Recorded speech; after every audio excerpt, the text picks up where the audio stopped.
Sure, sure. So it's really a full circle kind of service. We start with the buyer at the beginning, kind of helping them identify their mission and budget, what the best make and model for that mission and budget, and then we go into searching the market for them, whether they're on or off market airplanes, and anything from single engine pistons up to mid-sized jets. After that, the pre-purchase inspection is broken down into 3 phases. The first phase is us auditing the FAA records, the airworthiness and registration file. In the airworthiness file is all the major alterations, major repairs, anytime there's any type of either STC done or damage histories. So we're auditing those, looking for the right technical data, making sure that the STC was right for the airplane, as well as damage history. So the major repairs are going to be telltale signs of damage history in those 337s. Gotcha. So phase 1 is auditing just the general idea of the plane and what major things have happened to it. What's phase 2? Phase 2 is us going through the logbooks from the time the airplane was built until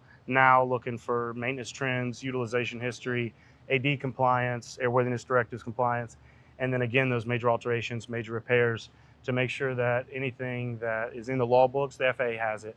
Sure. Okay. And then phase 3? Phase 3 is us going to the airplane wherever it may be. We travel, most of the stuff we do is in the United States for the acquisitions and pre-buys. Start with a maintenance-oriented kind of max performance flight test. We take it up, make sure it can do everything that the book says it can do. Test engine performance, and then when we get in the air, we run all the airframe systems. Depending on whether it's a piston or a turbine airplane, we have a few in-flight engine performance tests that we do, make sure that the temperatures and pressures of the engines are the way they should be.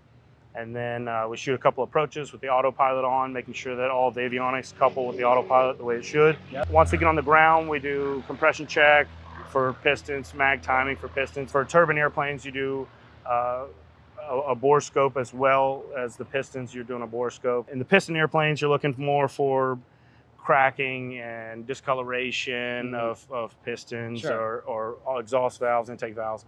For turbines, you're looking for sulfidation with the blades, cracking of the hot section of the engine. Sure. Once we go through the engines, what we do is nose to tail visual examination of the airplane, looking for any kind of defects, whether it's cracks, corrosion, mechanical, structural, cosmetic.